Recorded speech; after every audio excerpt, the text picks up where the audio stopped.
ஜெயமோகன் சிறுகதைகள். வணங்கான். வாசிப்பது சந்தீப். என் பெயர் வணங்கான். ஆமாம், பெயரே அதுதான். முழுப்பெயர் என்றால் கெய்ர் வணங்கான் நாடார். இல்லை, இது என் குலச்சாமியின் பெயரெல்லாம் இல்லை. இந்த பெயர் என் குடும்பத்தில் எனக்கு முன் எவருக்கும் போடப்பட்டதில்லை.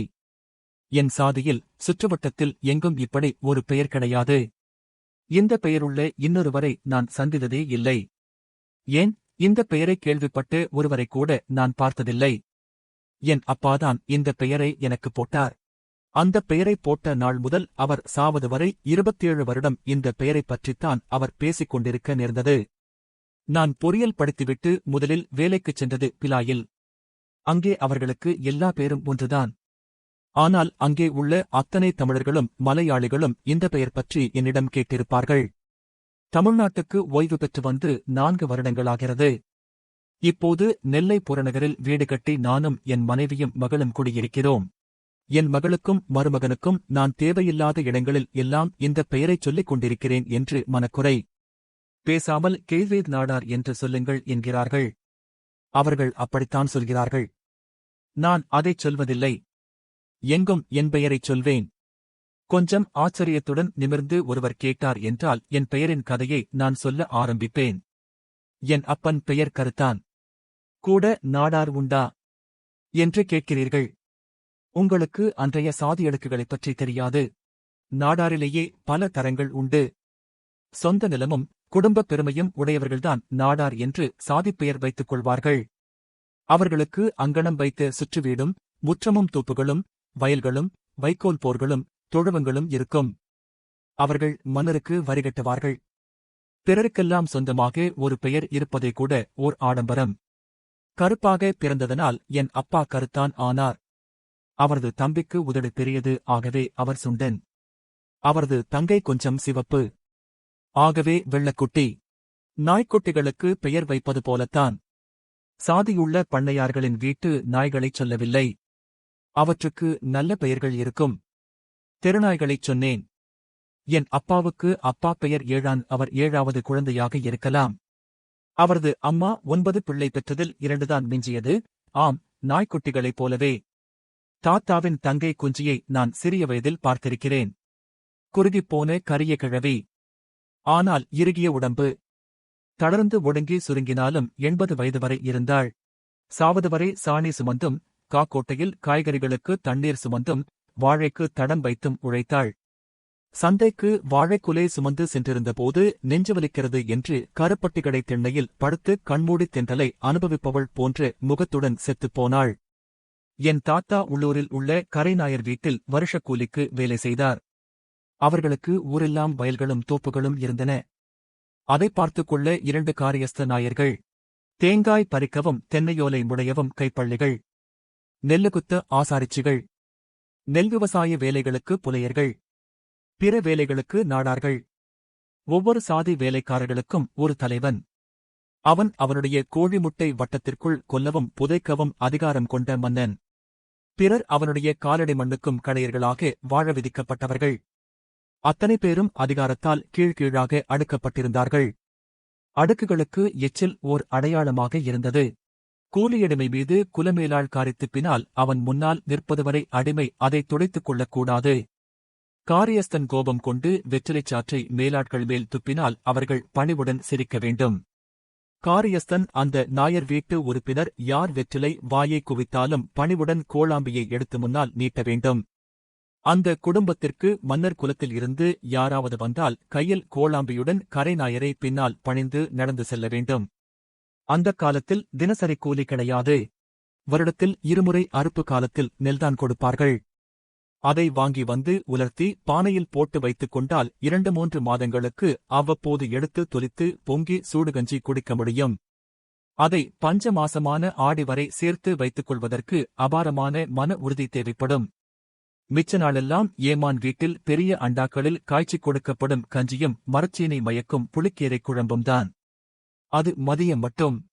அந்திவேலை முடிந்து திரும்பும்போது காட்டுக்குள் நுழைந்து எதையாவது பொறுக்கிக் கொண்டு வந்து சுட்டுத் தின்பதுதான் இரவுக்கு. பெரும்பாலும் கிழங்குகள், சில சமயம் கீரைகள். அதிருஷ்டம் இருந்தால் முயலோ கீரியோ பெருச்சாளியோ உடம்பில் வயிறு தவிர வேறு உருப்பிருக்கிறது என்ற நினைப்பே இல்லாத வாழ்க்கை. கோபமே அடங்காத துர்தேவதை மாதிரி வயிறு பொங்கிக் கொண்டே இருக்கும். கூரைக்கு பிடித்த தீ போன்றது பசி என்று என் பாட்டி சொல்லிக் கேட்டிருக்கிறேன். அதில் கைக்கு கிடைத்ததை எல்லாம் அள்ளி போட்டு அணைக்க வேண்டியதுதான். அது நல்லதா கெட்டதா என்றெல்லாம் பார்க்க வேண்டியதில்லை. பசியை விட வேறு எதுவும் கொடியது அல்ல. என் தாத்தா நடக்க ஆரம்பித்த வயதிலேயே வேலைக்கு போகவும் ஆரம்பித்தார். வேலை செய்யாத நாளின் ஞாபகமே அவருக்கு இருந்ததில்லை.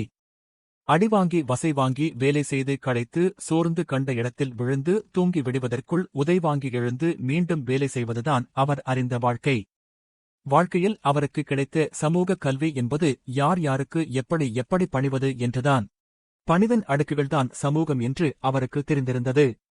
ஒருநாள் என் தாத்தா வேலைக்கு நடுவே காராம்புதருக்குள் ஒளிந்து அமர்ந்து சாப்பிட்டுக் கொண்டிருந்தார். அறுப்பு கழிந்த மாதமானதனால் பாட்டி கொஞ்சம் கஞ்சியை காய்ச்சினாள். முந்தைய நாள் குடித்து மிச்சத்தை பழையதாக்கி சட்டியில் கையோடு கொண்டு வந்திருந்தாள். தாத்தாவுக்கு புளித்த சோறு மேல் அத்தனை பிரியம் இருந்தது. அவசரமாக அள்ளி வாயில் போட்டுக்கொண்டு இருந்தபோது காரியஸ்தனுடன் கரைநாயரின் பேரன் அவ்வழியாக சாஸ்தா கோயிலுக்கு செல்வதற்காக வந்திருக்கிறான். 15 வயதானவன். அவன் கண்ணில் தாத்தா சாப்பிடுவது பட்டுவிட்டது. அவனைப் பார்த்ததும் தாத்தா எழுந்து கைகளை மார்போடு சேர்த்துக் கொண்டு தலை போல உடல் வளைத்து அமர்ந்து கண்களை தாழ்த்திக் கொண்டார். அவர் அருகே அந்த கஞ்சி இருந்தது. என்ன நினைத்தானோ அந்த பையன் காலால் கொஞ்சம் மண்ணை அள்ளி அதில் போட்டுவிட்டு குடிக்கடா என்றான். தாத்தா கொஞ்சம் தயங்கியதும் அப்பால் வந்து நின்ற மேலாள் பெரிய பிரம்பால் அவரை மாறி மாறி அடிக்க ஆரம்பித்தான். தாத்தா சாமி வந்தவர் போல அப்படியே சட்டியுடன் பழையதை எடுத்து ஒரே விடராக குடித்துவிட்டு குனிந்து அமர்ந்து குமட்டி உலுக்கும் உடம்பை வளைத்து மண்ணோடு ஒட்டிக்கொண்டார். அவன் மீண்டும் காலால் மண்ணை அள்ளி அவர் மேல் வீசிவிட்டு சிரித்துக் கொண்டே சென்றான். அவனைப் பார்த்து காரியஸ்தனும் மேலாளும் சிரித்தார்கள். தூரத்தில் என் அப்பா வயலில் நாற்று சுமந்து கொண்டிருந்தார். அவர் கண்ணில் தாத்தாவின் கூனிக்கூடிய உடம்பு ஒரு சாணிக்குவியல் போல தோன்றியது. அதிலிருந்து அவிந்த வாழையும் புழுக்களும் எழுவது போல பிரமை ஏற்பட்டது. அப்போது அவருக்கு தன் தந்தை மீது தாழ முடியாத வெறுப்புதான் எழுந்தது. அவர் அங்கேயே செத்துப்போக மாட்டாரா என்று மனம் ஏங்கியது. கண்ணீர் நாற்றுச்சீருடன் கலந்து கொட்ட அவர் திரும்பி நடந்தார். அன்று இரவு அவர் தன் அப்பா கேட்க அம்மாவிடம் நான் போறேன் என்றார். எங்கண்ணு கேளு உனக்கு பிள்ளைக்ககிட்ட என்றார் தாத்தா. இனி இஞ்ச எனக்கு இடமில்ல, எனக்கு சோறு வெளியாக்கும் என்றார் அப்பா. ஆமலே உனக்கு வச்சிருக்கு சோறு. லே நீ செய்த புண்ணியத்தினாலையாக்கும் இஞ்ச உனக்கு கஞ்சியும் காடியும் கிட்டதது.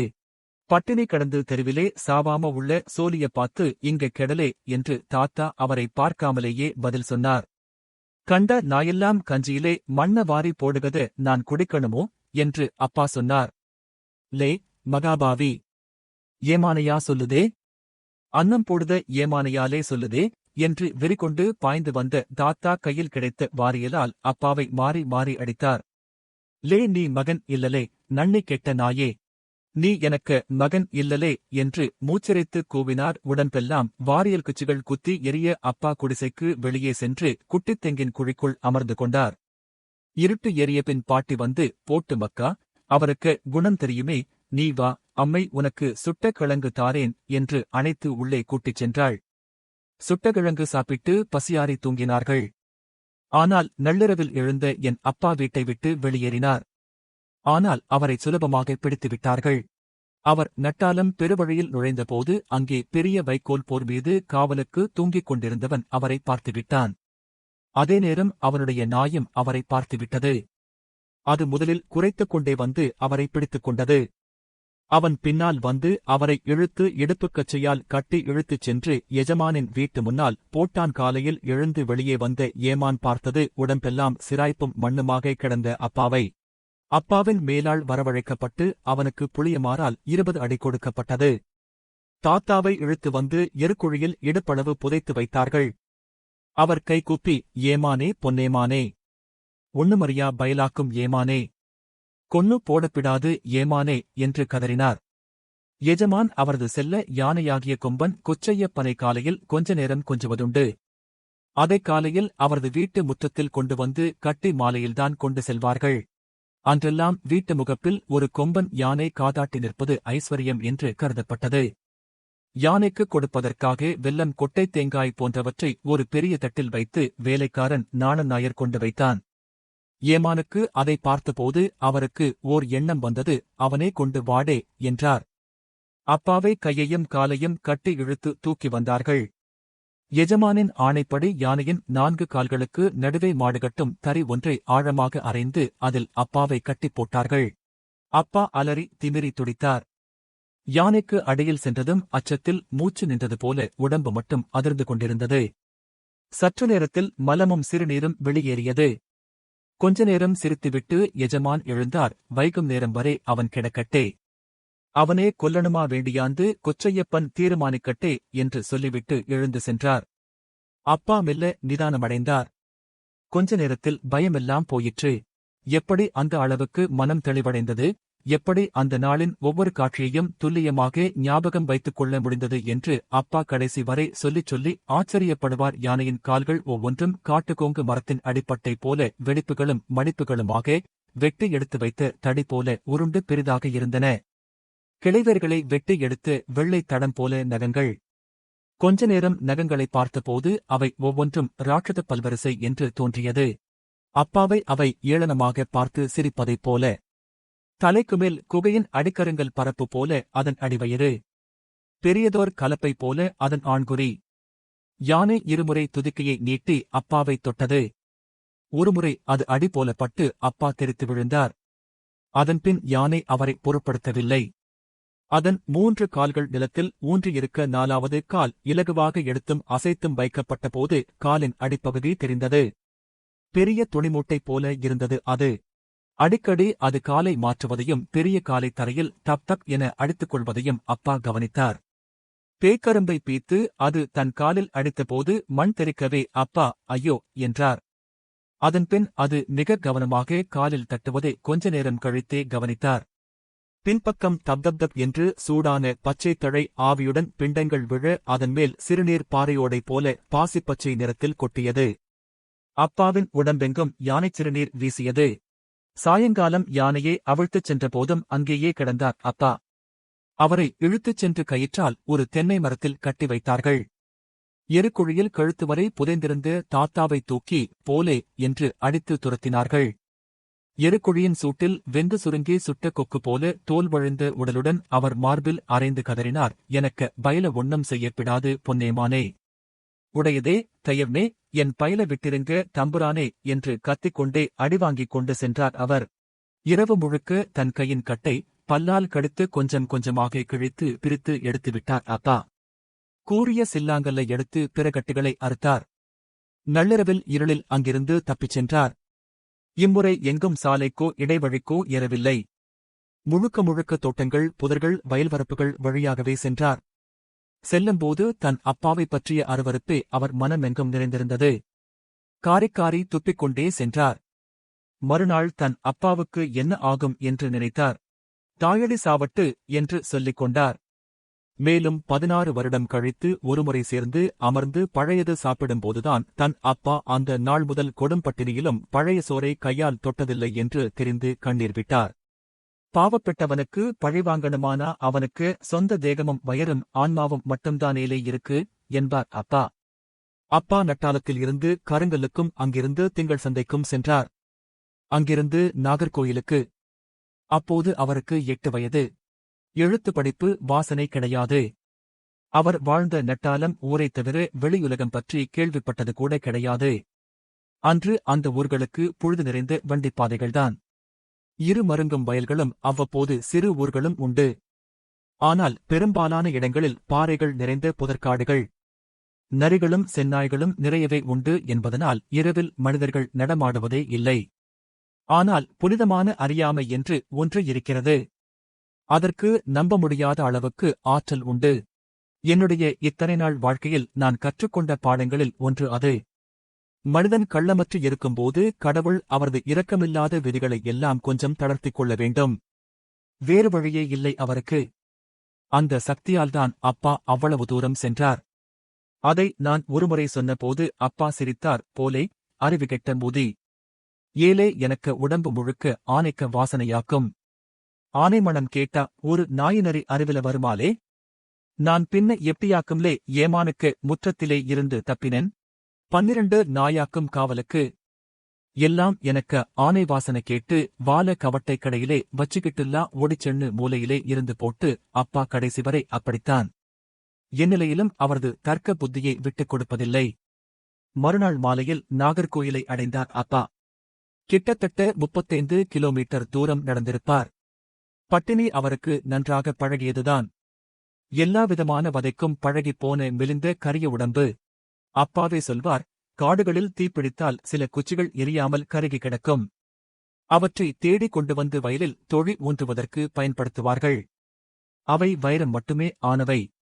என்ன செய்தாலும் முடியாது, வளையாது. அதைப்போல அவர் இருந்தார். நாகர்கோயிலை பார்த்து அவர் என்ன நினைத்தார் என்றெல்லாம் அவருக்கு ஞாபகம் இல்லை. மிருகம் போல தின்பதற்கு என்ன கிடைக்கும் என்று மட்டும் பார்த்துக் கொண்டு நடந்திருப்பார். உடம்பெல்லாம் மண்ணும் சேரும். இடையில் கமுகுப்பாளையை கீறி கட்டிக்கொண்ட கோவணம். ஆனால் என் அப்பாவை நீங்கள் பார்க்க வேண்டும். அவரைப் போல லட்சணமான மனிதரை நீங்கள் குறைவாகவே பார்த்திருப்பீர்கள். கொஞ்சம் பென்சில் வாஷிங்டனின் சாயல் உண்டு அவருக்கு. இனிமையான நிதானமான கண்கள் கொண்டவர். அன்று அவரது கண்கள் இன்னும் அழகாக இருந்திருக்கும். காட்டு ஓடையில் கிடக்கும் கூழாங்கற்கள் போல கருமையாக, மினுமினுப்பாக, குளுமையாக இருந்திருக்கும். பார்வதிபுரம் அருகே கணேசன் என்பவர் நடத்தி வந்த இட்லி கடைக்கு வெளியே போடப்படும் எச்சில் இலைகளில் இருந்து அகப்பட்டதை எல்லாம் வழித்து தின்று கொண்டு அங்கேயே படுத்து தூங்கிவிட்டார். கணேசன் நல்ல வியாபாரி. பார்த்ததுமே தெரிந்துவிட்டது, இது ஒரு சரியான உழவு மாடு என்று. உள்ளே கூப்பிட்டு குண்டான் நிறைய பழைய சாதமும் பழங்கறியும் விட்டுக் கொடுத்தார். வயிறு தெளிந்ததும் அப்பா நிமிர்ந்து நின்றார். பெயரைச் சொன்னார். ஆனால் ஊரையும் பிற தகவல்களையும் எவ்வளவு கேட்டும் சொல்லவில்லை. சொல்லக்கூடிய ஆள் இல்லை என்று கணேசனுக்கும் தெரிந்துவிட்டது. 4 வருடம் அங்கேயே அப்பா வேலை பார்த்தார். தினமும் காலையில் எழுந்து ஒரு ஃபர்லாங் தூரமுள்ள ஓடையில் இருந்து குடங்குடமாக நீர் கொண்டு வந்து பெரிய மரத்தொட்டியை நிறைப்பார். 10 மணிக்கு இட்லி கடை முடிவது வரை அந்த வேலை. அதன் பின்ன அந்த பாத்திரங்களை எல்லாம் சுமந்து கொண்டு வந்து நீரில் மண்ணும் சாம்பலும் போட்டு கழுவுவார். மீண்டும் நீர் கொண்டு வருவார். மாலையில் சோற்றுக்கடை முடிந்ததும் மீண்டும் பாத்திரங்கள் தேய்ப்பார். மீண்டும் தண்ணீர். மீண்டும் பாத்திரங்களை கழுவி முடிக்கையில் நள்ளிரவாகிவிடும். கடையையே அவர்தான் மூடுவார். களைத்து சோர்ந்து பின்பக்கம் ஒட்டுத்திண்ணையில் விழுந்து அப்படியே தூங்கினாங்கினால் காலையில் வேதக்கோயில் மணி கேட்டதும் எழுந்து விடுவார். ஒருமுறை மழை கொட்டிக் கொண்டிருக்க மழைக்குள்ளேயே கிடந்து அப்பா தூங்கிக் கொண்டிருப்பதை கணேசன் கண்டு பல வருடம் சொல்லிக் கொண்டிருந்திருக்கிறார். அப்பாவுக்கு எந்த நோயும் வருவதில்லை. மிஞ்சியது மட்டும்தான் அவருக்கு உணவு. அவரே பாத்திரங்களில் இருந்து வழித்தும் சுரண்டியும் சாப்பிட்டுக் கொள்வார். அவருக்கென எவரும் சாப்பாடு எதுவும் கொடுப்பதில்லை. அப்பா அடி உதைகளில் இருந்தும் வசைகளில் இருந்தும் வெளியே வந்தார். வயிறு புடைக்க உண்டு அவரது கைகால்கள் இரும்புலக்கை போல ஆயின. மாடும் சிலை மாதிரி இருக்கேலே மயிரே என்று வெற்றிலை கடை செல்லப்பன் சொல்வாராம். ஆனால் புதுவகை அவமரியாதைகளை அவர் சந்தித்துக் கொண்டே இருந்தார். சமைத்த உணவை தொடுவதற்கு அவர் ஒருபோதும் அனுமதிக்கப்பட்டதில்லை. ஒருமுறை குவிக்கப்பட்டிருந்த சோற்றின் மேல் இருந்த இலை பறந்து போன போது அவர் ஓர் இலையுடன் அதை நோக்கிச் சென்றார். கணேசன் பாய்ந்து வந்து, லே லே தொடாதேலே, வெளியே போலே லே வெளியே போ என்று கூச்சலிட்டான். அன்று முதல் அவருக்கு புதிய எல்லைகள் தென்பட ஆரம்பித்தன. அவர் தன்னுடைய கொல்லைப்பக்க தென்னை தவிர வேறெங்கும் எவர் முன்னாலும் அமர அனுமதிக்கப்பட்டதில்லை. அவரிடம் எவரும் எதையும் நேரடியாக கொடுப்பதில்லை. கீழே வைக்கும் பொருட்களை அவர் எடுத்துக்கொள்ள வேண்டும். தெருவில் அவர் செல்லும்போது எதிரே வரக்கூடியவர்கள் சிலர் தேய் தள்ளி போடா என்று கூச்சலிடுவார்கள். ஆனால் அப்பா மகிழ்ச்சியாகத்தான் இருந்தார். அவர் வளர்ந்து கொண்டிருந்தார். உடம்பாலும் மனத்தாலும். அவரே எழுத்துக்கூட்டி படிக்க கற்றுக்கொண்டார். கையில் சிக்கிய எல்லா காகிதங்களையும் வாசித்தார். கணக்குகளைப் போட பயின்றார். ஆங்கில எழுத்துக்களைக் கூட கற்றுக்கொண்டு உதிரி வார்த்தைகளை வாசிக்க ஆரம்பித்தார். தன் 13ஆம் வயதில் அவர் நாகர்கோயில் நீதிமன்றத்துக்கு எதிரில் இருந்த அம்புரோஸ் டீ கடையில் வேலைக்குச் சேர்ந்தார். அங்கே அவர் பரிமாறுபவனாக இருந்தார். அவ்வப்போது சமையலும் செய்தார். அவரது 15ஆம் வயதில் டீ கடைக்கு வந்து அறிமுகமாகியிருந்த பள்ளி ஆசிரியர் ஒருவர் அவர் கிழிந்த ஆங்கில செய்தித்தாளின் ஒரு பக்கத்தை வாசிப்பதைக் கண்டு, தம்பி எத்தனாம் கிளாஸ் வரை படிச்சே என்றார். படிக்கேல்ல என்றார் அப்பா. பள்ளிக்கூடமே போனதில்லையா இல்ல, அவர் கொஞ்ச நேரம் அவரை உற்றுப் பார்த்துவிட்டு பின்ன எப்படியாக்கும் இங்கிலீசு படிச்சே? வல்ல சாய்ப்புகிட்டயும் வேல பாத்தியோ? இல்ல, நானாட்டு படிச்சேன். அவரால் நம்ப முடியவில்லை. ஆனால் நம்பத்தான் வேண்டியிருந்தது. அவர் சொன்னார், லே கருத்தான், உனக்கு என்னல பிராயமாச்சு? அப்பாவுக்கு அப்போது 20. லே நீ 1ஆம் ஃபாரம் பரீட்சை எழுதலாம் பாத்துக்கோ. நான் உனக்கு பாடப்புஸ்தகங்கள கொண்டு வந்து தாரன். நீ ஒரு நாள் 5 மாசம் இருந்து படிச்சா போரும். அவர் கொண்டு வந்த புத்தகங்களை அப்பா ஒரே மாதத்தில் துப்புரவாக வாசித்து மனப்பாடம் செய்துவிட்டார். அவரது மூளைத்திறமையை நான் கடைசிவ நினைத்து ஆச்சரியப்பட்டேன். 82 வயதில் அவர் சாவதற்கு 8 மாதம் முன்னால் சர்ச்சுக்கு வந்த புதிய ஃபாதரிடம் போய் லத்தீன் படிக்க ஆரம்பித்தார். 2 வருடம் இருந்திருந்தால் லத்தீனில் பெரிய அறிஞர் ஆகியிருப்பார் என்று ஃபாதர் என்னை பார்க்கும்போதெல்லாம் சொல்வார். அப்பா ஸ்காட் கிறிஸ்தவ கல்லூரியில் 6ஆம் வகுப்பு, அதாவது 1ஆம் ஃபாரம் எழுதி முதல் தடவையிலேயே வெற்றி பெற்றார். தொடர்ந்து அதே டீ கடையில் வேலை செய்து கொண்டே ESLCM எழுதி வென்றார். அதாவது 8ஆம் வகுப்பு. அடுத்து மெட்ரிகுலேஷன் எழுத ஃபீஸ் கட்டியிருந்தார். கடையில் அவர் பொறுப்பாக இருந்து வியாபாரம் செய்வதனால் அம்பரோசுக்கும் அவர் மேல் நல்ல நம்பிக்கை இருந்தது. 1921 இல் அப்பா அவரது வாழ்க்கையில் கடைசி நாள் வரை ஒவ்வொரு நாளும் ஒவ்வொரு மணி நேரமும் வியந்து போற்றி பேசி வந்த மனிதரை சந்தித்தார். ஜூலை 12ஆம் தேதி காலை 11 மணிக்கு வெளியே வெயில் கொளுத்திக் கொண்டிருந்தது. கருப்பு கோட்டும் கீழே கச்சவேட்டியும் அணிந்து வக்கீல்களுக்குரிய வெள்ளை போர்டை கட்டி 25-26 வயதுள்ள ஓர் இளைஞர் அவர் கடைக்குள் நுழைந்து பெஞ்சில் உட்கார்ந்து சூடாட்டு ஒரு சாயா எடுல மக்கா என்றார். அன்று நாடார்கள் மட்டும்தான் அந்த கடைக்கு வருவார்கள். நாடார்களில் அன்று வழக்கறிஞர்கள் மிகவும் குறைவு. இருக்கும் சில நாடார் வக்கீல்களும் பங்களா தெருவைச் சேர்ந்த லண்டன் மிஷன் கிறிஸ்தவர்களாக இருப்பார்கள். அவர்களின் நடை உடைகள் எல்லாமே ஆங்கிலோ இந்தியர்களைப் போல இருக்கும். மற்ற நாடார்களை அவர்கள் உயர் சாதியினரை விடவும் கேவலமாக நடத்துவார்கள். இவர் தெற்கே விளவங்கோடு பக்கம் என்று பார்த்தாலே தெரிந்தது. அசைவில் தோற்றத்தில் எல்லாம் நாட்டுப்புறத்தனம். வெயிலுக்கு கோட்டின் பித்தான்களை கழற்றி காலரை நன்றாக மேலே ஏற்றிவிட்டிருந்தார். கோட்டின் கைகளை சுருட்டி மடித்து முட்டுக்கு மேலே கொண்டு வந்து வைத்திருந்தார். அன்னைக்கு எனக்கு அவரு ஆருன்னு தெரியாது. ஆனா முதல் பார்வையிலே அவரு ஆருன்னு எனக்கு ஆத்மா கண்டுபிடிச்சு போட்டு. இன்னைக்கும் அவரு அங்க வந்ததும் இருந்ததும் காலை ஆட்டிக்கிட்டு இருந்து சாயாவ ஊதிக் குடிச்சதும் கண்ணுலே நிக்குதே. நிப்பும் நடப்பும் கண்டா ஒரு அசல் காட்டு நாடாரு. சட்டைய கழட்டி போட்டா 10 பனைய இன்னான்னு ஏறுவாருன்னு தோணிப்போடும். ஒரு அடினா நின்னு அடிப்பாருன்னு தோணும். சாயாவ அப்படி சுத்தி சுத்தி ஊதிக் குடிக்குத கண்டா மங்களாதரு வக்கீலுமாறு சிரிப்பாவ என்றார் அப்பா. பணம் கொடுத்துவிட்டு ஏபிரகாம் சாருக்க ஆபீஸ் ஏதாக்கும் என்று அப்பாவிடம் கேட்டுவிட்டு அவர் கையில் இருந்த புத்தகத்தை பார்த்தார் அவர். என்ன புக்கு என்று விளவங்கோடு பாணி நீட்டலுடன் கேட்டார். வெற்றிக்கு பரீட்சைக்கு பணம் கெட்டி இருக்கு ஓ என்றபின் வழியை தெரிந்து கொண்டு சென்றார். அவர் பெயர் நேசமணி. தக்கலை அருகே பள்ளியாடு என்ற ஊரைச் சேர்ந்தவர். கொஞ்சம் நிலங்களும் தோப்புகளும் கொண்ட பெருவட்டர் குடும்பம். அவரது அப்பா பெயர் அப்பாவு பெற்றவட்டர். திருவனந்தபுரம் மகாராஜா கல்லூரியில் BA படித்து திருவனந்தபுரம் சட்டக் கல்லூரியில் PL படித்து முடித்து நாகர்கோயில் பாரில் வக்கீலாக பதிவு செய்திருந்தார். ஆம், அவரேதான். மார்ஷல் நேசமணி என்ற பேரில் கன்னியாகுமரியில் நாடார்களின் தலைவராக இன்றும் பக்தியுடன் நினைக்கப்படுபவர். அவர் காலத்தில் திருவிதாங்கூரில் அவர் வேறு காங்கிரஸ் வேறு என்றிருக்கவில்லை. திருவிதாங்கூர் சட்டசபை உறுப்பினராக தேர்தலில் வென்று சென்றார். கன்னியாகுமரி மாவட்டம் உருவாகி தமிழ்நாட்டுடன் இணைவதற்காக திருவிதாங்கூர் காங்கிரஸ் என்ற அமைப்பை உருவாக்கி போராடினார். தமிழக காங்கிரசின் தலைவராக இருந்தார். கடைசி வரை பாராளுமன்ற உறுப்பினராக பணியாற்றினார். நீதிமன்றத்துக்கு நேசமணி சென்ற முதல் நாளே பெரிய பிரச்சினை ஏற்பட்டது. கையில் வக்காலத்து பேப்பர்களுடன் அவர் நீதிமன்றத்தில் நுழைந்தார். நீதிமன்றத்திற்குள் 7-8 நாற்காலிகளும் 4 முக்காலிகளும் போடப்பட்டிருந்தன. முக்காலிகள் ஜூனியர்களுக்கு என்பது பேச்சு வழக்கானாலும் நாடார்கள் முக்காலிகளில்தான் அமர வேண்டும் என்பது ஒரு வழக்கமாக பேணப்பட்டது. நேசமணி நேராகச் சென்று ஒரு நாற்காலியில் அமர்ந்தார்.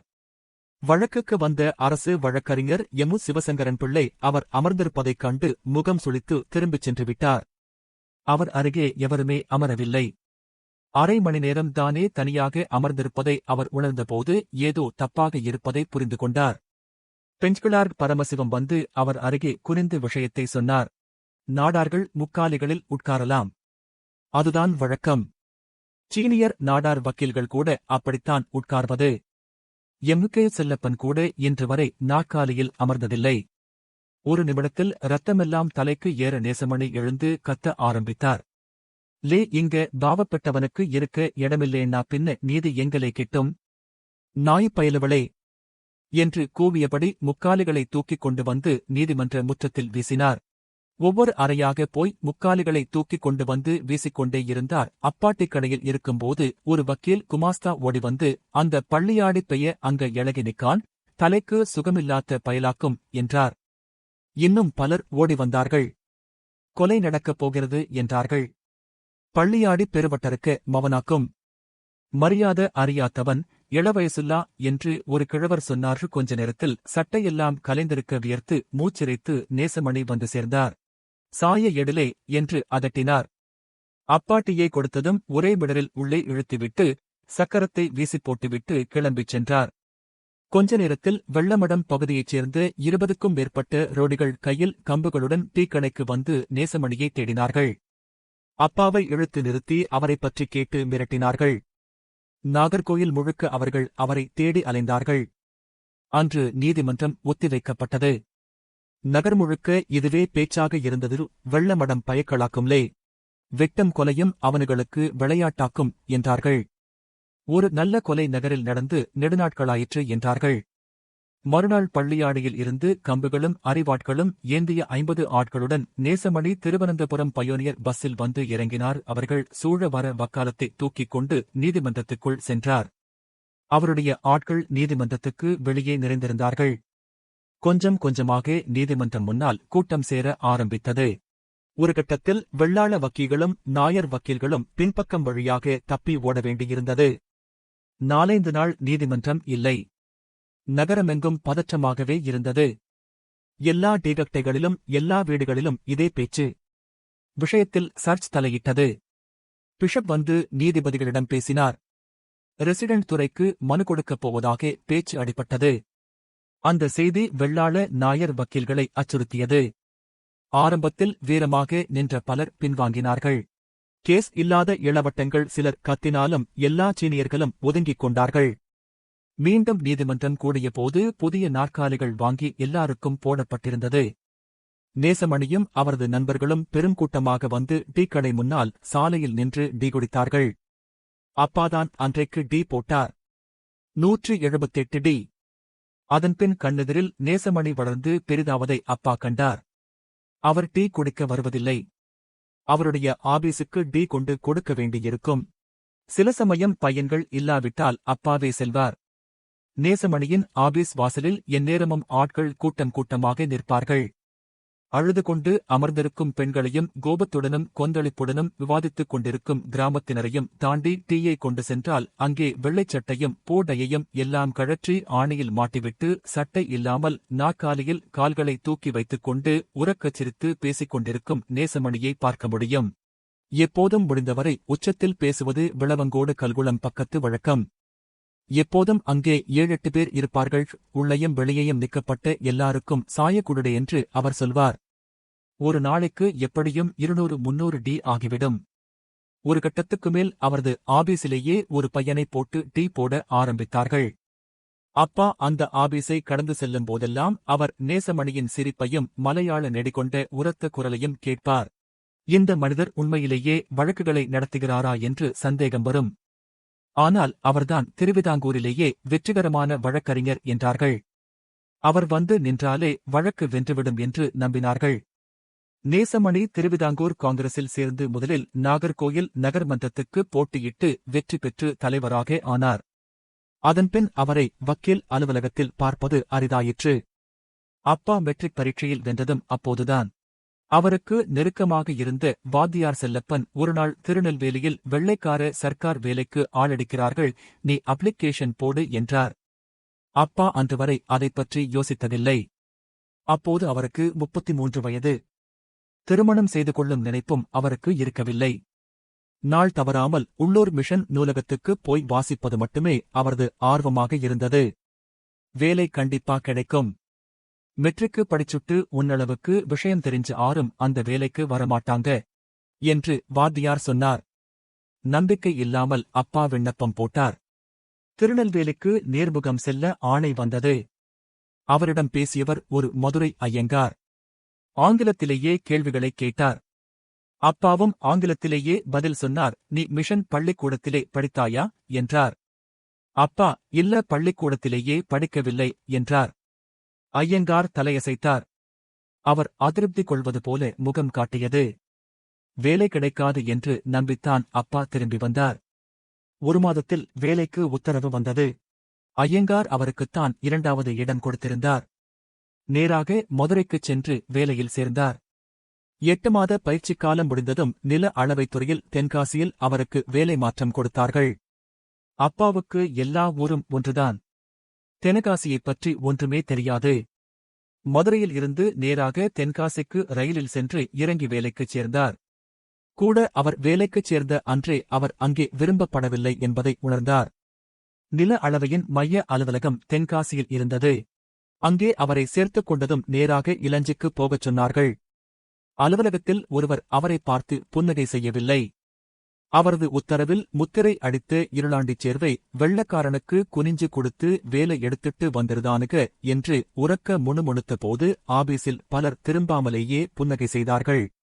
அப்பா குதிரை வண்டியில் இலஞ்சிக்குச் சென்று ஆபீஸுக்கு போனபோதுதான் அங்கே அவரை ஏன் வேலைக்குப் போட்டார்கள் என்று புரிந்தது. அந்தப் பகுதி முழுக்கவே நேரடியாகவும் மறைமுகமாகவும் இஞ்சிக்குடி ஜமீனுக்கு சொந்தமானதாக இருந்தது. அவரது ஆணைக்கு அப்பால் அங்கே சட்டமும் நீதியும் ஒன்றும் இல்லை. நிலங்கள் யார் பெயரில் இருந்தாலும், யார் சம்பாதித்ததாக இருந்தாலும் ஜமீன் ஆட்கள் நினைத்தால் அதை எடுத்துக் கொண்டார்கள். பட்டா மாற்றினார்கள். அங்கே வரும் எந்த அதிகாரியும் ஜமீனுக்கு அடிமையாகவே இருந்தாக வேண்டும் என்று வழக்கம் இருந்தது. ஆபீஸ் பூட்டப்பட்டிருந்தது. மண்சாலை ஓரமாக கல்சுவருக்குள் இருந்த தாழ்வான பழைய ஒட்டுக் கட்டிடம். அதைச் சுற்றி செடிகள் மண்டியிருந்தன. ஒற்றையடிப் பாதை போல ஒன்று உள்ளே போயிற்று. இலஞ்சியில் மழை அதிகமானதனால் பலவகை கொடிகள் அடர்ந்து கட்டிடத்தின் மேல் படர்ந்து கூரையை மூடியிருந்தன. அவர் அங்கே விசாரித்து தலையாரி சங்கரத்தேவரை வரவழைத்து கதவைத் திறந்து உள்ளே சென்றார்.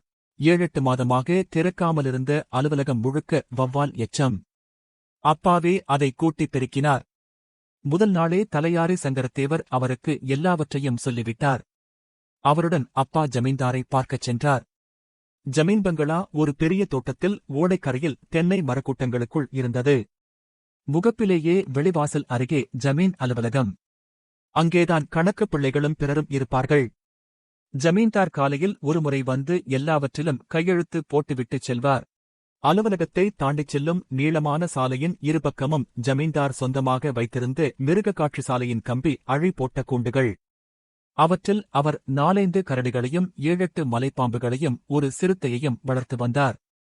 இதைத் தவிர புனுகு பூனைகள், முள்ளம்பன்றிகள், காட்டுப் பூனைகள், நரிகள், ஓநாய்கள், கருங்குரங்குகள் என பலவகை உயிர்கள். அவற்றின் எச்சமும் சிறுநீரும் கலந்த கடும் துர்நாற்றம் எந்நேரமும் அலுவலகத்தில் வீசிக்கொண்டிருக்கும். இஞ்சிக்குடி ஜமீன்தார் வேட்டையில் ஆர்வம் உடையவர். அவர் காட்டுக்குள் வேட்டைக்குச் செல்வதற்காகவே குதிரைகளை வரவழைத்து பழக்கி வைத்துக் கொள்ள 4-5 பட்டாணி முஸ்லிம்கள் இருந்தார்கள். மிருகங்களை பொறிவைத்து பிடிக்க பழங்குடிகளை வைத்திருந்தார். அவருக்கு பிடிக்காதவர்களை கரடி மலைப்பாம்புகளுடன் போட்டு கூண்டுகளில் அடைத்து இரவெல்லாம் வைத்திருப்பது அவரது வழக்கம். கரடியால் கிழிப்பட்டு பலர் இறந்திருக்கிறார்கள் என்றார் சங்கரத்தேவர். மலைப்பாம்பைக் கண்டு பயந்தே ஒரு சிறுவன் உள்ளே செத்துக் கிடந்திருக்கிறான். அப்பாவும் தேவரும் வாசலை அடைந்தபோது கணக்குப் பிள்ளை வெளியே வந்து அப்பாவிடம், ஏலே நீ நாடாந்தானே, அந்தாலே ஏறி வாரியே, வெளியே நில்லுலே, தென்னையிலே ஏறாதே, செருப்ப கழட்டி மூலையிலே போடு என்றார். அப்பா அலுவலகத்திற்கு வெளியே நின்று கொண்டார். தேவரை மட்டும் தென்னையில் ஏறி அமரச் செய்தார்கள். 8 மணிக்கு அலுவலகத்தில் அனைவருக்கும் பதநீர் கொண்டு வந்து கொடுப்பார்கள். அதை அத்தனை பேருக்கும் மண்குப்பைகளில் கொடுத்துவிட்டு அப்பாவுக்கு மட்டும் ஓலைப்பட்டையில் கொடுத்தார்கள். பட்டையை வெளியே கொண்டு சென்று போடச் சொன்னார்கள். 10 மணி வரை அங்கேயே காத்திருக்க வேண்டியிருந்தது. 1 மணி நேரம் நின்றபின் அப்பா தரையில் குந்தி அமர்ந்து கொண்டார். 10 மணிக்கு ஒரு டவாலி ஓடி வந்து ஜமீன்தார் பெரிய கருப்பத்தேவர் வருவதை அறிவித்தான். அவனுக்கு நீதிமன்றத்தின் வில்லை சேவகனின் அதே உடையை அணிவித்திருந்தார் ஜமீன்தார். கொஞ்ச நேரத்தின் நீதிமன்றத்தைப் போலவே ஒரு வெள்ளித் தடியை ஏந்தி அதே சீருடையுடன் ஒரு சேவகன் லெஃப்ட் ரைட் போட்டு வந்தான். அவன் ஆங்கிலம் போன்ற உச்சரிப்புடன் அர்த்தற்ற ஒலிகளை எழுப்பி கூவிக்கொண்டே வந்தான். பின்னால் இருவர் பாண் வாத்தியத்தையும் பியூகளையும் மனம் போனபடி முழக்கியபடி வந்தார்கள். கடைசியாக 4-5 சேவகர்கள் பின்தொடர ஜமீன்தார் பெரிய கருப்புத்தேவர் வந்தார். அவர் வெள்ளைக்கார லெப்டினன்டின் சீருடையை தைக்கச் செய்து அணிந்திருந்தார். இடுப்பில் கைத்துப்பாக்கியும் கைகளில் வெள்ளைக் கையுறைகளும் கால்களில் பெரிய வேட்டைப் பூட்டுகளும் அணிந்து பெரிய எடை கொண்ட உடலை சிரமப்பட்டு நகர்த்திக் கொண்டு வந்தார். அவர் வந்ததும் அத்தனை பேரும் எழுந்து நின்று அவரை வாழ்த்திக் கூச்சல் போட்டார்கள். அப்போது அவர்கள் ஹிட்லரின் படைகள் செய்வது போல வலது கையை முன்னால் நீட்டியிருந்தார்கள். அதெல்லாம் அங்கே பழக்கப்படுத்தப்பட்டிருந்தது. ஜமீன்தார் அலுவலகத்தின் படிகளில் ஏறியபோது அப்பாவை பார்த்தார். அப்பா கழுத்து மூடிய வெள்ளைச் சட்டையும் அதன்மேல் கருப்பு கோட்டும் போட்டு கச்சுவேட்டி கட்டியிருந்தார். தலையில் தலைப்பாகையை தொப்பி போல வைத்திருந்தார். அது அன்று எல்லா அரசாங்க அதிகாரிகளுக்கும் உரிய உடை. கணக்கு பிள்ளை புதிய ஆளாக்கும், திருவிதாங்கூருகாரன் நாடானாக்கும் என்றார். சட்டென்று ஜமீன்தார் கடும் கோபத்துடன் கையில் இருந்த பிரம்பால் அப்பாவை மாறி மாறி அடித்தபடி கபர்தார், ஃபூல் என்று கத்த ஆரம்பித்தார். தலையாரியிடம் அப்பாவை பிடித்துக் கட்டி சவுக்காலடிக்கும்படி சொன்னார். கணக்கு பிள்ளை உள்ளே புகுந்து அவரை நிதானமடையச் செய்து அப்பா அரசாங்க உத்தியோகஸ்தர் என்றும் அப்படி செய்ய முடியாது என்றும் சொன்னார். மெல்ல ஜமீன்தார் அடங்கி பெரிதாக மூச்சு விட்டுக் கொண்டு வசைபாட ஆரம்பித்த போதுதான் அவரது கோபத்துக்கு என்ன காரணம் என்று தெரிந்தது. அவர் முன் ஒரு நாடார் அப்படி உடையணிந்து நின்றது அவருக்கு பிடிக்கவில்லை. அவர் உள்ளே சென்றதும் கணக்கு பிள்ளை அப்பாவிடம் தலைப்பாகையையும் சட்டையையும் கழற்று என்று அதட்டினார். ஜமீன்தார் தலையை வெட்டிவிடவும் அஞ்சமாட்டார் என்றார். அச்சத்தாலும் அவமானத்தாலும் கூசிப்போனவராக அப்பா தலைப்பாகையையும் சட்டையையும் கழட்டினார். வெற்று மார்புடன் கைகட்டி நின்றார். அவரது உடலில் பிரம்படிக்காயங்கள் சிவந்து வரியோடின. ஜமீன்தார் மீண்டும் வெளியே வந்தபோது அப்பாவை வெறுப்புடன் பார்த்தார். பார்த்து மரியாதையா வேலை செய்தா தலையோட வீடு போவே என்னலே என்ற பின் அவரது உடல் மேல் துப்பிவிட்டு சென்றார். எச்சில் வழியும் உடலுடன் அப்பா திரும்பி நடந்தார். அமிலம் மாதிரி அந்த எச்சில் உடலை எரித்தது. திரும்பி வந்து தன் அலுவலக அறையில் அமர்ந்து மனமுடைந்து அழுதார். தலையாரி சங்கரத்தேவர் மெல்லிய கிண்டலுடன் பார்த்துக் கொண்டு சென்றார். அன்று பகலும் இரவும் அப்படியே அந்த நாற்காலியிலேயே அப்பா அமர்ந்திருந்தார். அவர் மனம் முழுக்க உதிரி எண்ணங்களாக ஓடிக்கொண்டிருந்தன. மறுநாள் காலையில் மனம் கல் போல இறுகிப் போயிருந்தது. அப்பா அலுவலகத்திலேயே தங்கிக் கொண்டார். அலுவலக வளாகத்திலேயே குளமும் கக்கூசும் இருந்தது. பின்பக்கம் ஒரு சாய்ப்பு இறக்கி அதில் அடுப்பு செய்து கொண்டார். பாத்திரங்களும் அரிசி பருப்பும் விறகும் வாங்கி அவரே சமைத்துக் கொண்டார். அவருக்கு உதவியாக பியூன் கந்தசாமி தினமும் வந்து செல்வான். தலையாரி தேவர் அவருக்கு தோன்றும்போது வருவார். அவருக்கு பெரும்பாலும் வேலை ஜமீனில்தான். 1 மாதத்தில் அப்பா எல்லா கோப்புகளையும் வாசித்துவிட்டார். அதற்கு முன்னால் இருந்த ஐயர் ஜமீன்தார் சொன்னதை எல்லாம் செய்து 8 மாதம் சமாளித்துவிட்டு கையை காலை பிடித்து மாறுதல் வாங்கிப் போன பிறகு எந்த வேலையும் நடக்கவில்லை. அப்பா எல்லாவற்றையும் சரியாக பதிவு செய்ய ஆரம்பித்தார். ஆவணங்களின் மூலங்களை ஒப்பிட்டார். பின்னர் ஜமீன்தாருக்கு பெரிய ஒரு கடிதம் எழுதினார். உண்மையான கணக்குகளையும் ஆவணங்களையும் உடனே பதிவு செய்ய வேண்டும் என்று சொன்னார். மோசடிகளையும் தவறுகளையும் சுட்டிக்காட்டியிருந்தார். 4-5 நாட்கள் கழித்து தலையாரி தேவர் வந்து ஜமீன் கணக்கு பிள்ளை அவரை வந்து பார்க்கும்படி சொல்லி அனுப்பியதாகச் சொன்னார். வர முடியாது என்று அப்பா சொல்லிவிட்டார். 2 நாள் கழித்து ஜமீன்தாரை பார்க்க விரும்புவதாக தகவல் வந்தது. அதற்கும் அப்பா மறுத்துவிட்டார். ஜமீன் அலுவலகம் எப்படி நிலை குலைந்திருக்கும் என்று அவரால் ஊகிக்க முடிந்தது.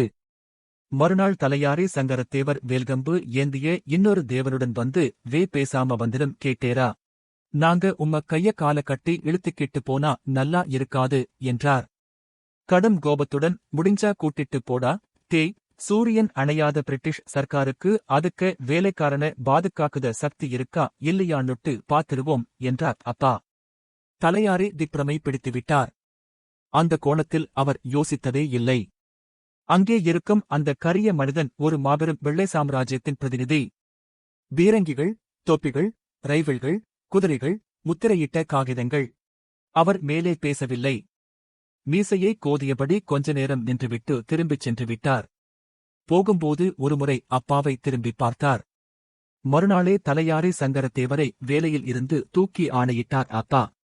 மதியம் அவர் லேசான சாராய மணத்துடன் கம்பும் கையுமாக மீசையை கோதியபடி ஆபீஸ் வந்தபோது பியூன் கந்தசாமி பழுப்பு நிறமான சர்க்கார் காகிதத்தை கையில் கொடுத்தான். என்னலே என்றார் அவர் பீதியுடன். அவருக்கு வாசிக்கத் தெரியாது. உண்மை வேலையை விட்டு தூக்கிட்டாருவே நாடாரு என்றான் கந்தசாமி.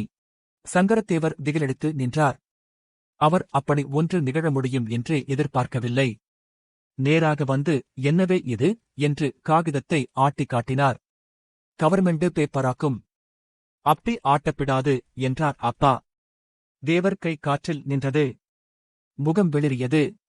இனிமே நீரு வரவேண்டாம், அங்கு ஜமீனிலேயே போய் வேலை பாரும் அப்பா சொன்னார். ஏதோ சொல்ல வந்து சொல்ல முடியாமல் பிரமை பிடித்தவராக சங்கரத்தேவர் கிளம்பிச் சென்றார்.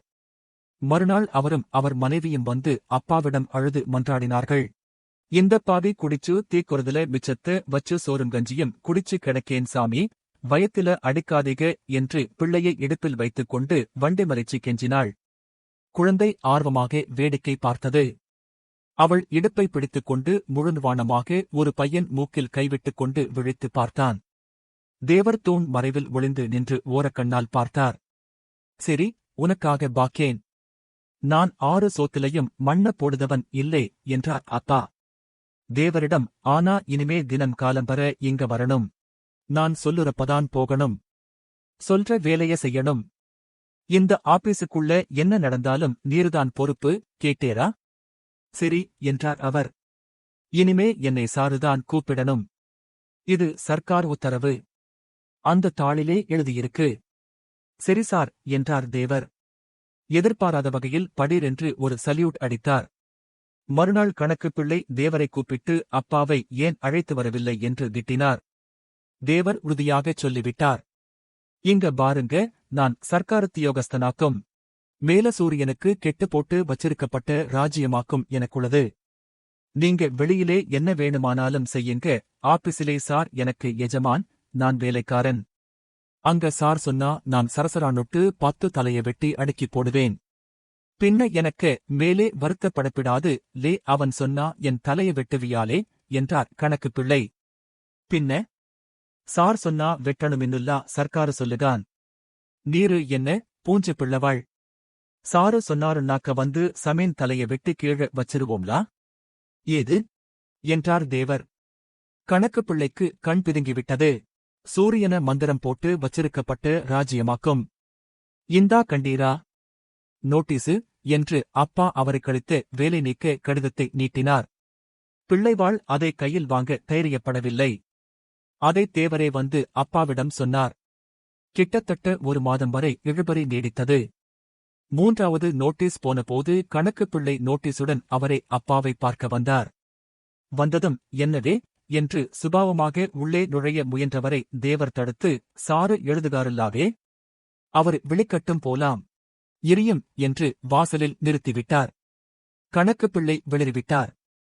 பிறகு உள்ளே வந்தபோது அவரால் வந்த வேகத்தில் பேச முடியவில்லை. அப்பா கணக்குகளின் உள்ள சிக்கல்களைச் சொன்னபோது இங்க இட்டியாக்கும். அது சர்க்காருக்கும் தெரியும் என்றார். சரி, அப்ப நான் சர்க்காருக்கு எழுதுகேன் என்றார் அப்பா. அப்படி எழுதுற வளமுறை இல்லல்லா என்றார் கணக்கு பிள்ளை. பின்ன நான் எனக்கு சோலிய செய்யணுமில்லா? கணக்கு பிள்ளைக்கு என்ன சொல்வதென்றே தெரியவில்லை. பெரிய கருப்புத்தேவரு கலெக்டருக்கு செல்லப்பிள்ளையாக்கும். ஒரு வார்த்தை சொன்னா துரை இங்க ஓடி வந்து போடுவாரு. துரைக்கு வேட்டைக்கு போறதுக்கு கூட்டுக்காரன் நம்ம தேவரில்லா என்றார் பிள்ளைவாள். அப்பா, அது எனக்கெதுக்கு? நான் மேலே எழுதுகேன். கலெக்டர் அவருக்கு தோணினத செய்யட்டும் என்றார். எனக்கு சோலிய நான் செய்யுதேன்னு தேவரிட்ட சொல்லிடுங்க, இவனுக்கு கிறுக்கா என்று பிள்ளைவாள் நினைத்தார். அனாவசியமாகச் சாகத் துணிகிறானே. எத்தனை பேரைக் கொன்று சத்தமில்லாமல் புதைத்திருக்கிறார்கள். வே நாடாரே, உம்ம எனக்கு மகன மாதிரி நினைச்சாக்கும் சொல்லுதேன். வேண்டாம் கேட்டேரா? லீவ போட்டுட்டு போவோம். மாற்றம் வேங்கிட்டு நல்ல ஊராட்டு போயி ஒரு நல்ல நாடாச்சியை கெட்டி பிள்ளைக்குட்டியோட எரியும். இது கொலகார பைய ஊரு, வெட்டி புதைச்சிருவானுக. தேவருக்கு ஆளைக் கொல்லுகது ஒரு விளையாட்டாக்கும் என்றார் அப்பாதிடமாக. வே, நான் எருக்குழியிலே இருந்து கேறி வந்தவனாக்கும். மரணத்தைக் காட்டிலும் மோசமான பலதையும் கண்டவன். இனி இந்த சென்மத்திலே நான் ஒண்ணுக்கும் பயப்பட மாட்டேன் பாத்துக்கிடும். உமக்கெல்லாம் கணக்கு வேலைன்னா பல அர்த்தம் உண்டு. நீரு அதை வச்சு என்ன ஆட்டமும் ஆடலாம். நான் இப்பதான் கேறி வந்து பிடிச்சிருக்கேன். இந்த பிடி எனக்கு பிடியில்லவே, எனக்கும் எனக்கு பின்னால வார 7 தலைமுறைகளுக்கும் சேர்த்து உண்டான பிடியாக்கும். இப்பம் நான் இதை விட்டா 8 தலைமுறைகளாக்கும் கீழ விழுகது, கேட்டேரா? சாவுறதுக்கு நாடாரு ரெடியாக்கும்னு போய் சொல்லும், போவும் வே என்றார். கணக்கு பிள்ளை திகைத்து அமர்ந்திருந்துவிட்டு கிளம்பிச் சென்றார். தலையாரி தேவர், சார் வெளியே போகாதீங்க, கண்ட இடத்திலே வெட்டுகதுக்கு வந்துருவானுக என்றார். அப்பா ஆபீஸிலேயே இருந்தார். மறுநாள் காலையில் ஜமீன்தார் தடதவென்று குதிரையில் வந்து ஆபீஸ் முன் இறங்கினார். கூடவே வந்த வேட்டைக்காரர்கள் வெளியே நின்றார்கள். அவர் வெள்ளைக்கார வேட்டை உடையில் இருந்தார். அப்பா எழவில்லை. வரவேற்கவில்லை. கையில் நீளமான ரைபிளுடன் தடதடவென படி ஏறி வந்த ஜமீன்தார் அவரது அறை வாசலில் நின்று துப்பாக்கியை நீட்டினார். திரிக்கரில் அவரது கை இருந்தது. அப்பா அந்தக் களத்தில் ஒருமுறை செத்துப் பிழைத்தார். பின்பு சுடறதுன்னா சுடலாம். பிரிட்டிஷ் அதிகாரியா பிரிட்டிஷ் ஆபீஸிலே சாவுறதுக்கு ஒரு யோகம் வேணும்லா என்றார். ஜமீன்தார் ரைபிளை தாழ்த்திவிட்டார். சுடும்பே, நீரு பெரிய புடுங்கில்லா. கொல்லவும் கொள்ளையடிக்கவும் லைசன்ஸ் உள்ளவரில்லா. சுட்டுட்டு போவோம். நான் செத்தா அது அப்படி தீராதுவே. குளவிக்கூட்டிலையாக்கும் நீரு கைய வைக்குதீரு. காம்பி வருவோம் வே. அலையலையா பெத்து பிறந்து வந்துகிட்டே இருப்போம். எம்பிடு பேரு நீரு சுடுவீருன்னு பாக்குதோம் என்று அப்பா சொன்னார். அந்த நேரத்தில் அந்த அறையில் அவர் சொல்லும் ஒவ்வொரு சொல்லையும் பல்லாயிரம் பேர் கேட்டுக் கொண்டிருப்பது போல அப்போது அவருக்கு தோன்றியது. அந்த தைரியத்தை ஜமீன்தார் எதிர்பார்க்கவில்லை. அவரால் எதையும் சிந்திக்க முடியவில்லை. அவரது கைகள் நடுங்கின. துப்பாக்கியை தழைத்துக் கொண்டார். அந்த தயக்கத்தை அப்பா பயன்படுத்திக் கொண்டார். நீரு சுட்டுட்டு தப்பிடலாம்னு நினைக்கேரா? நான் கிஸ்தி பிரிக்க வேண்டிய ஆபீசராக்கும். நீரு நினைக்குதது மாதிரி ஒரு கலெக்டர் போற போக்கிலே இந்த கேஸ மூடிட முடியாது. பிடிச்சு தூக்கில ஏத்திப் போடுவான் வெள்ளக்காரன். உம்மை பிடிச்சு தூக்கிலை போட்டுட்டு ஜமீனை வேற ஆளுக்கு கொடுக்கதானா உம்ம பங்காளிகள் வந்து நிப்பானுக சாட்சி சொல்லுகதுக்கு. தெரியுமா என்றார். ஜமீன்தாரின் முகம் மெல்ல நிதானம் அடைந்தது. கண்கள் தந்திரத்துடன் இடுங்கின.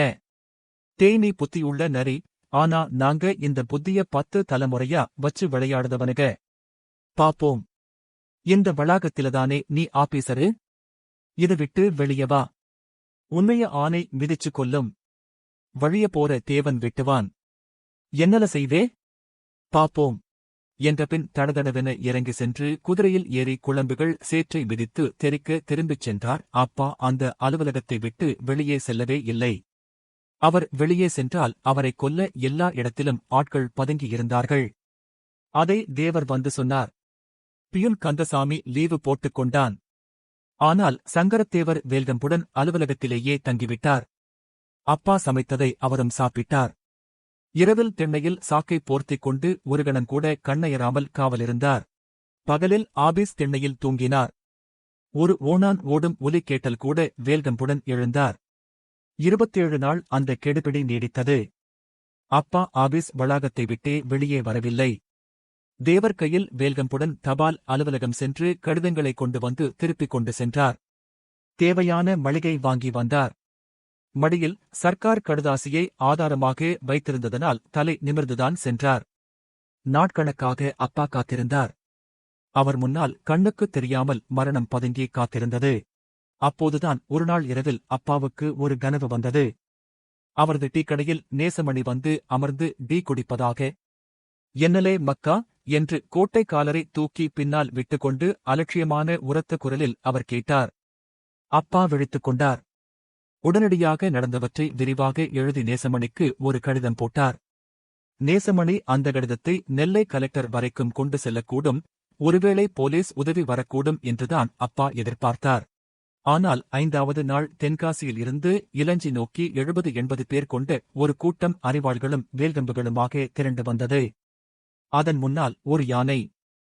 காங்கிரசுக்கு ஜே, மகாத்மா காந்திக்கு ஜே, பண்டிட்டு நேருவுக்கு ஜே, சுபாஷ் சந்திரபோசுக்கு ஜே என்று பெரும் கூச்சல். அப்பா மதியம் ஆபீஸில் இருந்தபோது சத்தம் கேட்டு வெளியே வந்தார். தேவர் அறிவாளுடன் வாசலில் சென்று நின்று, உள்ள போங்க சார், என்னைய மீறி ஒருத்தனும் உள்ள வந்துகிட மாட்டான் என்றார். அப்பா முதலில் வாசலை மூடி பெரிய பாறை முளைத்தது போல நின்ற கொம்பன் யானையைத்தான் பார்த்தார். ஒன்றும் புரியவில்லை. பின்னர்தான் முன்னால் வந்த நேசமணியை பார்த்தார். வே தேவரே, இது எனக்கு நேசமணி வக்கீலாக்கும் என்றார் அப்பா. 6 என்றார் தேவர். எங்க தலைவரு என்று அப்பா வெளியே சென்றார். பாய்ந்து சென்று அவரை நேசமணி அள்ளி மார்போடு அணைத்துக் கொண்டார். ஆணுக்குப் பிறந்தவன் நீயி நின்னு காட்டினியே. லே, நின்னு காட்டணும்ல, எங்கையும் நாம நின்னு காட்டணும். நீ வெளியே இறங்கினா எவன் வெட்டுக்கான் பாப்பம். ஏறுல ஆனை மேலே என்றார். அப்பா ஐயோ என்றார். லே, நானாக்கும் சொல்லுகது. ஏர் ஆனை மேலே அவர் வாகனுக்கு கை காட்ட யானை குனிந்து முன்காலை காட்டியது. அதன் காதைப் பற்றிக் கொண்டு காலில் மிதித்து ஏறி மத்தகத்தின் மேல் அமர்ந்தார் அப்பா. பெரியதோர் பாறை மேல் அமர்ந்து கொண்டது போல இருந்தது. பாகன் சத்தம் கொடுத்ததும் யானை எழுந்தது. அப்பா மேலே சென்றார். அந்த அசைவை அவர் வாழ்நாள் முழுக்க ஆவேசமாக வர்ணிப்பதுண்டு. எத்தனை முறை எத்தனை சொற்களில் அதைச் சொல்லியிருக்கிறார். அதிகம் போனால் 3 அடி உயரம் அந்த மேலெழும் அசைவு இருந்திருக்கும். ஆனால் அது நெடுநேரம் அவரது மனதில் நிகழ்ந்தது. அவர் சென்று கொண்டே இருந்தார். மண் அவரில் இருந்து கீழே இறங்கிச் சென்றது. அலுவலகம் அதன் ஓட்டுக்கூரையுடன் கீழிறங்கியது. மரக்கிளைகள் கீழே சென்றன. சாலையும் மனிதர்களும் கீழே சென்றார்கள். ஒளியுடன் வானம் அவரை நோக்கி இறங்கி வந்தது. அவரைச் சுற்றி பிரகாசம் நிறைந்திருந்தது. வானத்தின் ஒளி, மேகங்களில் நிறைந்து ததும்பும் ஒளி. யானை நடந்தபோது அவரே யானையாகி அசைவதை உணர்ந்தார் அப்பா. ஆனேன்னா என்னன்னு அதுக்கு மேலே கேறினாத்தான்லே தெரியும். ஆனேன்னா சக்தியாக்கும் கேட்டியா? ஒரு குண்டூசிய வச்சு கோட்டைய உடைச்சிரலாம்னுட்டு தோணிரும் அப்ப. ஆனைக்க நடையிருக்கே, அதாக்கும் நடை. அதுக்கு கெம்பீரம் வேற கேட்டியா? அப்பாவால் அதை சொல்லி சொல்லி முடிக்க முடியாது. அப்பா அசைந்து அசைந்து வானில் நடந்து சென்றார். அப்பாவை யானை மேல் வைத்துக்கொண்டு இலஞ்சி முழுக்க தெருவாக கோஷமிட்டுச் சென்றது ஊர்வலம். இருபக்கமும் வந்து நின்று ஆட்கள் பிரமித்துப் போய் பார்த்து நின்றார்கள். வீடுகளின் சன்னல்கள் முழுக்க பெண்முகங்கள் பிதுங்கின. கோயில் முன்னால் சென்று நின்று கூச்சலிட்டார்கள். அப்படியே சுற்றிக் கொண்டு சாவடி முன்னால் சென்று நின்றார்கள். அப்பாவை கொல்ல வேல்கம்பும் கவனம் அறிவாளுமாக அலைந்த ஜமீன் ஆட்கள் எல்லாம் பீதிபடிந்த கண்களுடன் பார்த்து நின்றார்கள். கூட்டம் அப்படியே ஜமீன் பங்களா நோக்கிச் சென்றது. அவர்கள் வருவதைக் கண்டு ஜமீன் வளாகத்தின் கேட்கதவுகள் மூடப்பட்டன. உடைச்சு போலே உள்ள என்று நேசமணி கத்தினார்.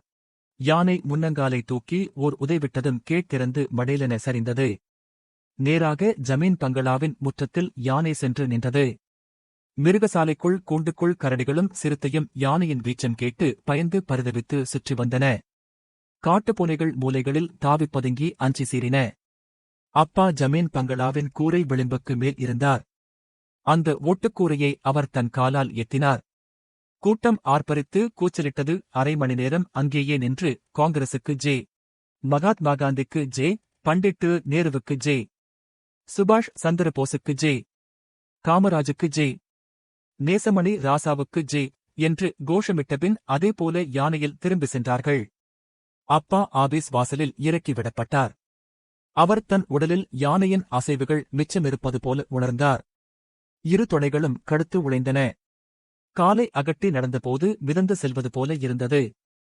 ஏலே, அன்னைக்கு எனக்கு நடை மாறிச்சுலே. அதுக்கு பின்னால எப்பமும் எனக்கு நடையிலே அந்த ஆட்டம் உண்டு பாத்துக்க என்று அப்பா சொல்வதுண்டு. அப்பாவை ஆபீஸில் விட்டுவிட்டு நேசமணியும் குழுவும் கிளம்பிச் சென்றார்கள். இனிமே ஒரு பைய உனக்கு மேலே கைய வைக்க மாட்டன் பாத்துக்க, தைரியமாட்டு இரி என்று சொல்லி நேசமணி விடைபெற்றார். ஆமாம், அதன் பின்னால் அப்பா 7 வருடம் இலஞ்சியில் வேலை பார்த்தார். ஜமீன்தாரின் நிதி முறைகேடுகளை அறிக்கையிட்டார். நிலங்கள் மறு அளவை செய்யப்பட்டு உரியவர்களுக்கு அளிக்கப்பட்டன. ஒரு கட்டத்தில் ஜமீன்தாரின் பங்காளிகளே அப்பாவுக்கு தேவையான எல்லா உதவிகளையும் செய்தார்கள். அப்பா சாலையில் நடந்து சென்றால் எதிரே வருபவர்கள் ஓரமாக விலகி நின்று வணக்கம் சொல்வார்கள். அவர்கள் எப்போதுமே அவருக்கு ஒரு யானை போகுமளவுக்கு இடம் விட்டார்கள். ஏல, அவனுக கண்ணுக்கு நான் ஆனை மேலையாக்கும் போயிட்டிருந்தேன் என்றார் அப்பா. ஏன்னா எனக்கு மனசிலே எப்பவும் ஆனை உண்டு. எனக்க நடையிலே ஆனை உண்டு பாத்துக்க அவர் பேருடன் யானை ஒட்டிக்கொண்டது. ஆனை கருத்தான் நாடார் என்றுதான் அவரே கடிதங்களில் தன்னை எழுதிக் கொண்டாரு. ஆனை மேல போறவன் குனிய முடியாது, வழிவிட்டு ஒதுங்க முடியாது. கேட்டியாலே, இலஞ்சியில் வேலை பார்க்கும்போதுதான் அப்பா திருமணம் செய்து கொண்டார். நான் பிறந்தேன். எனக்கு பெயரிடும்போது அப்பாவுக்கு அந்த கணம் சட்டென்று தோன்றியது அந்த பெயர் வணங்கான். அம்மா, அது என்னது? ஒரு மாதிரி பெயரா இருக்கு என்றாள். சும்மா கெட. அவனுக்கு பேரு அதாக்கும் வணங்கான் நாடாரு என்றார் அப்பா. எனக்கு என் பிறப்பிலேயே நான் மீற முடியாத ஆணை ஒன்றை அளித்தார். எனக்கு 7 மாதம் இருக்கும்போது என்னை எடுத்துக்கொண்டு பள்ளியாடியில் நேசமணியை பார்க்கச் சென்றார் அப்பா. நேசமணி கூடத்தில் செய்தித்தாள் படித்துக் கொண்டிருந்தார். அப்பாவு பெருவட்டரின் பெரிய வீட்டில் நுழைந்து முன்கூடத்தில் இருந்த அவரது புகழ்பெற்ற மகனின் முன்னால் நின்றார். அவர் இரில என்றதும் நாற்காலியை இழுத்துப் போட்டு அமர்ந்து கொண்டு என்னை அவர் கையில் கொடுத்தார். என்னவாக்கும் பேரு? என்றார் நேசமணி. அப்பா சொன்னார். நேசமணி புன்னகை செய்தார். இந்த வாசிப்பை கேட்டதற்கு நன்றி.